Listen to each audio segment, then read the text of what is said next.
Saya Mr. IDP akan membahas ya soal-soal PPPK ya, materi PPPK guru bahasa Inggris ya. Untuk soal PPPK guru bahasa Inggris ini ya mengenai materi figurative language ya. Apa itu figurative language?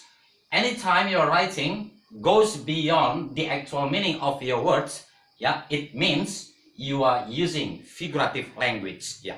Jadi di sini sudah ada ya 6 figurative language yang akan kita bahas ya. Kalau menurut saya tentu 1 atau 2 soal dari soal-soal bahasa Inggris ya PPPK yang sudah teman-teman ikuti di tes pertama PPPK guru bahasa Inggris ya, saya yakin ada 1 atau 2 soal. Oke, di sini kita selain kita mengenal figurative language di sini, ini juga akan membantu kita dalam mengartikan satu kalimat. Contohnya ya, di sini ada she is an early bird. Ya, she is an early bird. Apa maksudnya? Nanti kita akan sampai di sana. Oke, yang pertama di sini dari 6 figurative language ya untuk soal PPPK bahasa Inggris atau guru bahasa Inggris. Yang pertama simile. Ya, apa itu simile? Di sini sudah saya tuliskan kata kuncinya mengenai figurative language simile. Ya, di sini to compare two different things, membandingkan 2 hal yang berbeda. Oke, di sini saya tambahkan with similar quality ya, dengan quality atau kualitas yang mirip dari kedua hal yang berbeda tersebut. Jadi di sini yang perlu kita perhatikan, maka kalimat itu biasanya menggunakan like, as, lalu atau as blank blank as ya, tentu di tengahnya adjective. Oke, jadi kita ingat untuk simile ada pemakaian as atau as. And then the second one metaphor. Oke, metaphor di sini kita maknai one thing ya sama dengan another thing ya. Jadi perbedaannya apa? Jadi kalau di sini simile kita menggunakan like atau as, sementara di figurative language metaphor tidak ada pemakaian as ataupun like. Oke, itu dia. And then the third one hyperbole ya. Hyperbole to exaggerate. What is exaggerate? Melebih-lebihkan ya. Di sini kita ingin emphasize our point ya, kita ingin menonjolkan poin kita itu. Nanti kita lihat contohnya. And then the fourth one personification ya. Di sini ada kata person ya, ini memudahkan kita untuk memorize personification. Jadi sini human characteristics are attributed to non-human things. Jadi sifat-sifat manusia diberikan kepada benda-benda yang bukan manusia. Contohnya benda contohnya bola, daun, tumbuhan, ataupun sesuatu hal yang kita berikan karakteristik atau sifat manusia, berarti we are using personification. And then next one alliteration ya. Alliteration repetition of consonant sound ya, ada pengulangan bunyi konsonan dari kata-kata yang ada dalam kalimat tersebut. Tentunya di sini yang di awalnya ya, at the beginning of words. Okay, the last one here, synecdoche ya. Synecdoche are part ya, to say the whole ya, the whole. Ya, kita hanya menggunakan sebagian dari benda tersebut untuk menyatakan keseluruhan. Kalau dalam bahasa Indonesia seperti contohnya roda 4 ya. Jadi kalau kita katakan roda 4, ini roda 4 siapa ini? Maksudnya adalah ini mobil siapa. Oke, now let's see the examples of figurative language ya, untuk soal-soal mempermudah teman-teman nanti menjawab soal-soal bahasa Inggris PPPK ya. Kita akan segera memasuki tes yang kedua ya untuk awal bulan depan. Oke, let's find out ya what figurative language it is. Number one, she should sleep in a seat. Ya, coba teman-teman tebak ya, teman-teman jawab. Kira-kira ini masuk figurative language yang mana?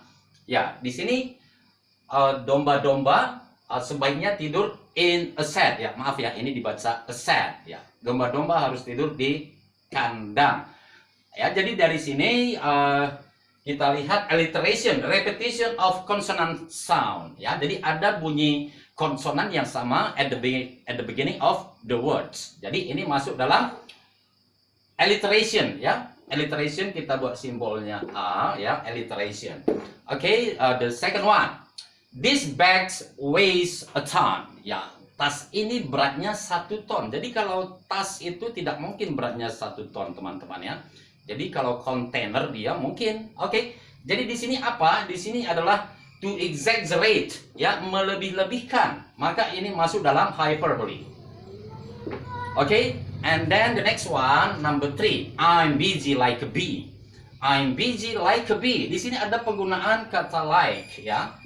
Okay, I'm busy like a bee, maka kita perhatikan simile, ya, ada pemakaian kata like to compare to different things, ya. Jadi di sini I sebagai manusia dibandingkan dengan bee as an animal.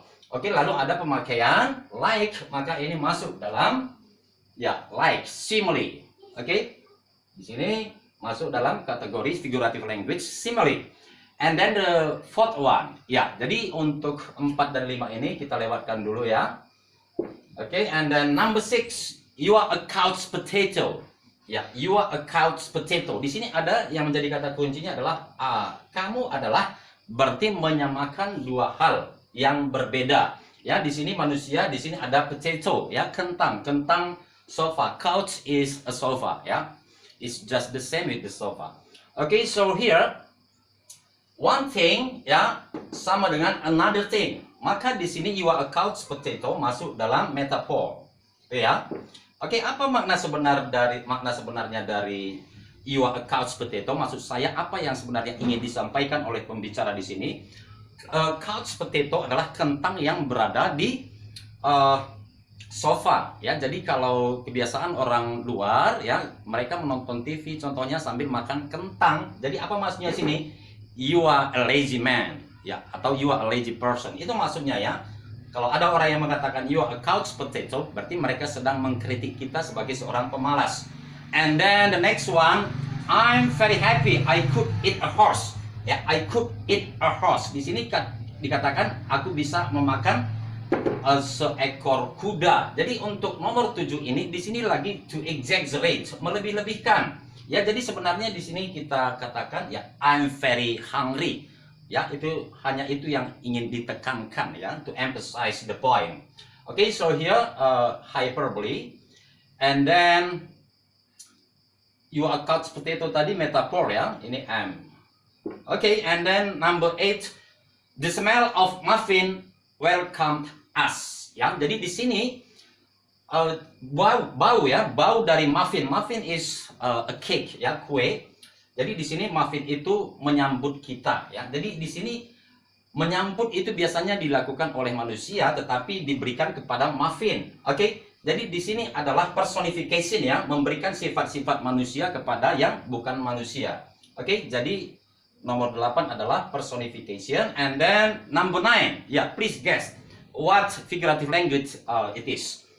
Oke, you like my brother. Ada pemakaian kata like, ya, tetapi di sini bukan membedakan different things. Ya, di sini kalau to compare manusia sama manusia itu bukan figurative language. Ya, ini bukan figurative language. And then number 10, he is in good hands. Oke, he is in good hands. Jika kita artikan secara literal, dia berada di tangan-tangan yang baik. Tetapi apa maknanya di sini? Di sini hands di sini adalah mewakili orang-orang, gitu, ya. Hands adalah mewakili orang-orang, maka itu masuk dalam synecdoche, ya. Maaf, ya, tadi ini keterangannya kita lewatkan. Di sini kita sudah tadi, maaf. Di sini kita menyebutkan bagian dari sesuatu untuk menyatakan keseluruhan bagian itu. Jadi satu kali lagi di sini ingin mengatakan dia berada dalam orang-orang yang baik, atau dia ditangani orang-orang yang baik. Itu maksudnya. Okay, so number 10 is synecdoche, ya, synecdoche. Okay, synecdoche. And then number 11, she is an early bird. Ya, apa maksudnya she is an early bird? Bisa kita artikan she always gets up early in the morning. Ya, bisa juga kita artikan seseorang yang selalu mengerjakan sebelum orang lain mengerjakannya, ya. Jadi dia ingin yang pertama terus. So we can say she is an early bird. Oke, jadi untuk nomor 11 ini kira-kira masuk dalam mana, teman-teman?